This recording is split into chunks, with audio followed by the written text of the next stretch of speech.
General ওয়াকারের নির্দেশ অনুযায়ী মেজর জেনারেল ফয়েজ বর্তমানে lieutenant general joint interrogation sell, যেটা আয়নাঘরের সমস্ত নথিপত্র সব পুড়িয়ে দিয়েছে। জাতিসংঘ রিপোর্টেতে বলা হয়েছে যে শেখ হাসিনা সরাসরি গুলি করার এবং সমন্বয়কারীদের নেতাদেরকে মেরে লাশ গুম করতে বলেছে। ওবায়দুল কাদের, আসাদুজ্জামান, এরা সরাসরি খুন এবং গুম এগুলোর আদেশ দিয়েছে।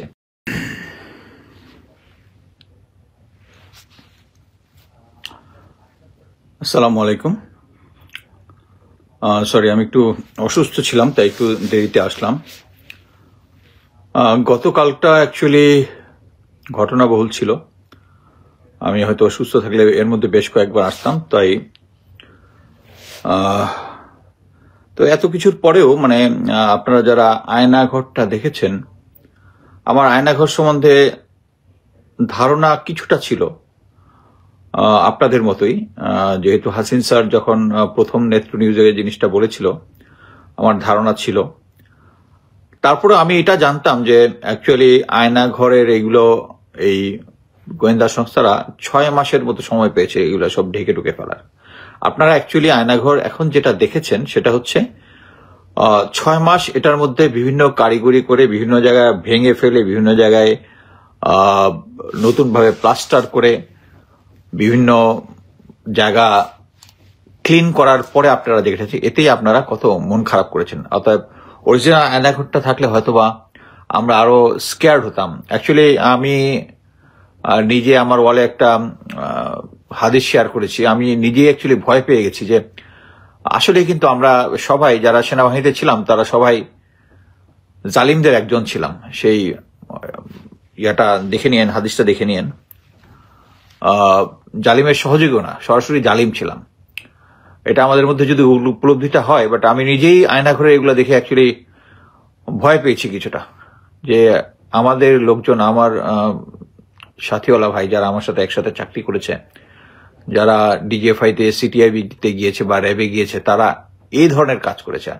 তারপরে জাতিসংঘের রিপোর্টটা নিয়ে কিন্তু আমি প্রথমেই বলেছিলাম যে জাতিসংঘ রিপোর্টটা যখন আসবে চোখের সামনে, তখন দুনিয়ার সামনে এই জিনিসটা ক্লিয়ার হয়ে যাবে। কারণ জাতিসংঘ মানে যারা ছিল তাদের মধ্যে রাজাকার নাই, জাতিসংঘের বাপদাদার মধ্যে রাজাকার নাই, তাদের ফ্যামিলির মধ্যে ইয়া নাই, তারা হচ্ছে নিরপেক্ষ একটা সংস্থা। এখন আপনারা ক্লিয়ার যে এটা ক্লিয়ার করে দিয়েছে যে জাতিসংঘ রিপোর্টেতে বলা হয়েছে যে শেখ হাসিনা সরাসরি গুলি করার এবং সমন্বয়কারীদের নেতাদেরকে মেরে লাশ গুম করতে বলেছে। ওবায়দুল কাদের, আসাদুজ্জামান কালাম, এরা সরাসরি খুন এবং গুম এগুলোর আদেশ দিয়েছে। রিপোর্টের মধ্যে আরো এসেছে যে এই আওয়ামী লীগের যে সহযোগী সংগঠন যারা ছাত্রলীগ, যুবলীগ, এদেরকে সরাসরি আইনশৃঙ্খলা বাহিনী অস্ত্র সাপ্লাই দিয়েছে। এটার মাধ্যমে তারা অস্ত্র ইয়া করেছে। এখন আপনারা ফিউচারে একটা জিনিস চিন্তা করে দেখেন যে ফিউচারে এখনো আমাদের মধ্যে যদি ডাউট থাকে যে আওয়ামী লীগকে নিষিদ্ধ করা হবে কি হবে না, আমি একটা ক্লিয়ারলি বলে দিই যে আমরা যদি আওয়ামী লীগকে যদি আমরা নিষিদ্ধ না করি, তাহলে যেটা হবে, এই আওয়ামী লীগ যখন আওয়ামী লীগ থাকবে তখন আবার আমরা ফ্রিডম অফ স্পিচকে আপহোল্ড করবো, ফ্রিডম অফ স্পিচ। সো একজন যখন বলবে শেখ হাসিনার গুণগান গাবে, শেখ হাসিনার এই যে কাজগুলোকে বৈধতা দেওয়ার চেষ্টা করবে, তখন যে মা তার ছেলেকে হারিয়েছে, যে বাবা তার ছেলেকে, যে ছেলে তার ভাইকে হারিয়েছে, সে যদি আশেপাশে থাকে স্ট্রেট গিয়ে তো নাকের মধ্যে একটা বক্সিং মেরে দিবে। তখন আপনারা শাউট করবেন এই কি ভায়োলেশন অফ হিউম্যান রাইটস, তারপরে হচ্ছে ফ্রিডম অফ স্পিচের ভায়োলেশন। এটা হবেই। সো আপনারা আওয়ামী লীগকে যদি এই দেশে রাখেন, ফিউচারটা যেটা হবে, এবং আমি ওই ভিকটিমের পাশে গিয়ে দাঁড়াবো, আওয়ামী লীগের পাশে দাঁড়াবো না, কিন্তু একটা পোর্শন আমাদের মধ্যে যারা সুশীল দাবি করবে তারা গিয়া ফ্রিডম অফ স্পিচের পক্ষে গিয়ে দাঁড়াবে, আমি দাঁড়াবো না। বাট এটার ক্ষেত্রে আমাদের ফিউচারের রাজনৈতিক পরিস্থিতি একটা উত্তাল হয়ে যাবে, কেউ এটা মেনে নেবে না। আমি এই জন্য সরকারকে বলবো যে আওয়ামী লীগকে নিষিদ্ধ করাটা আমাদের দেশের জন্য, আর আমরা সবাই জানি আওয়ামী লীগ থাকলে ভারতের প্রভাব আমাদের মধ্যে থাকবে, ভারত আমাদেরকে কন্ট্রোল করবে, এগুলো সবকিছু জানি, এগুলো সব বাদ। বাট এখন এই যে জাতিসংঘের মাধ্যমে যেটা প্রুফ হয়েছে, এই জিনিসটা যদি আমরা এখন, এবং এটা সম্ভব কি আইনি প্রক্রিয়ার মাধ্যমে সম্ভব, একটা স্পেশাল ইনভেস্টিগেশন টিম করতে হবে, যার মধ্যে এই যে শেখ হাসিনা থেকে শুরু করে এই দেশের যত বড় বড় নেতাগুলো এবং এই যারা কর্মী থেকে শুরু করে সবাই এই গণহত্যার সাথে জড়িত ছিল, এবং এই গণহত্যাকারী একটা দলকে রাখা যাবে না। ইতিহাসের অনেক এখানে উদাহরণ আছে, নাজি পার্টি আছে, মুসলিনির পার্টি আছে, এরা এক্সিস্ট করে না দুনিয়াতে ওই তাদের ফলের পরে। বাট এখানে আমরা যদি আওয়ামী লীগকে নিষিদ্ধ না করি, আমাদের ফিউচার খুবই খারাপ হবে, খুবই খারাপ। আমরা নিজেদের মধ্যে মারামারি করব, তখন আমরা নিজেদের মধ্যে মারামারি করব।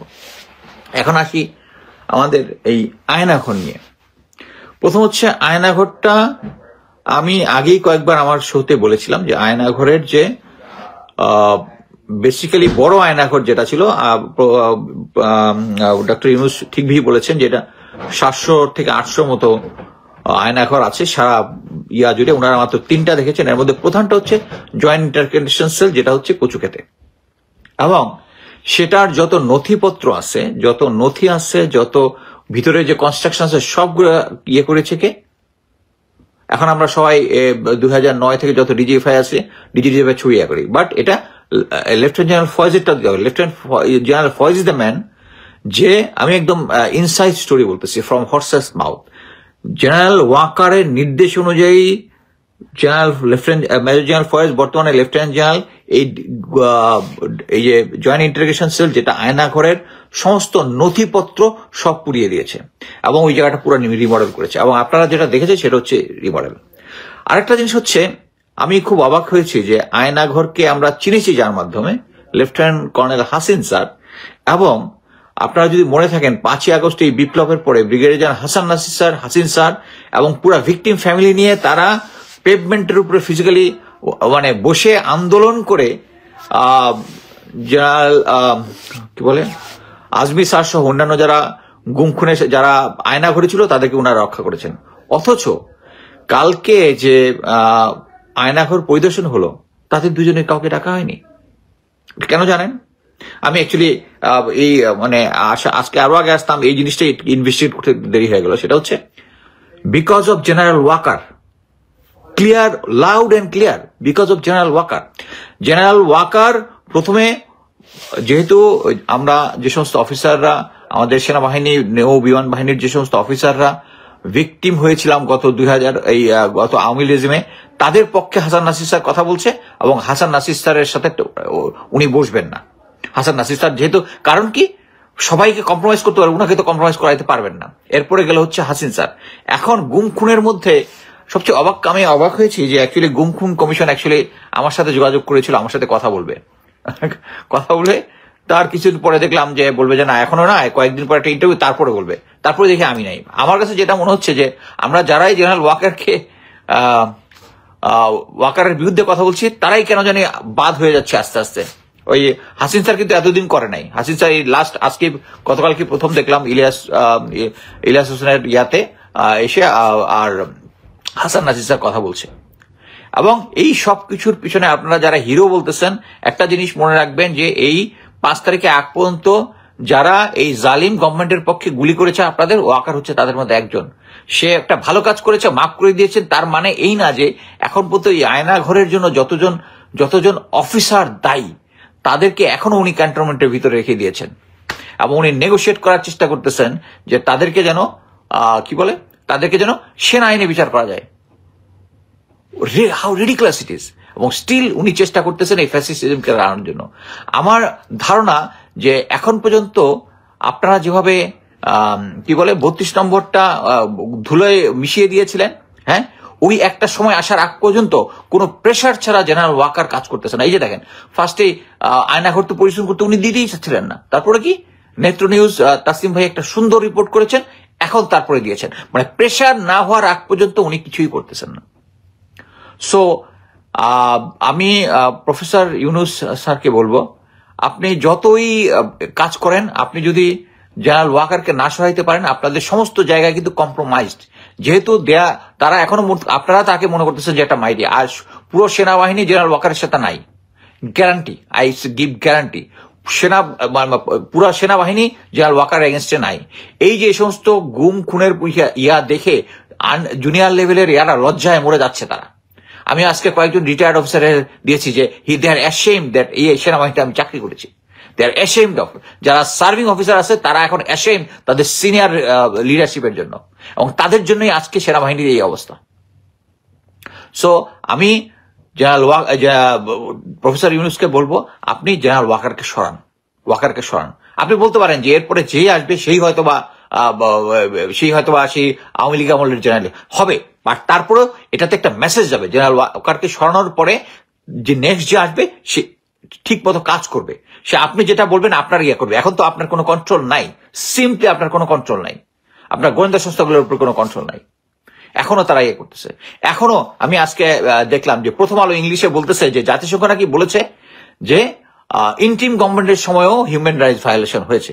আরে মুখ দিয়ে খারাপ কথা আসতেছিল, মানে শেখ হাসিনার আমলের হিউম্যান রাইটস ভায়োলেশনের সাথে যদি দু একটা হয়ে থাকে সেই এটার সাথে তুলনা করা এবং এটা হেডলাইন দেওয়া, এটা তো ক্লিয়ার, এটা হচ্ছে ইন্ডিয়ান মোটিভ। অ্যাকচুয়ালি প্রথম আলো আর ডেইলি স্টার ঘুরিয়ে দেওয়ার টাইম আসতেছে, টাইমের আগেই সরকার যদি এটা ঘুরিয়ে দেন ভালো হবে। ধন্যবাদ।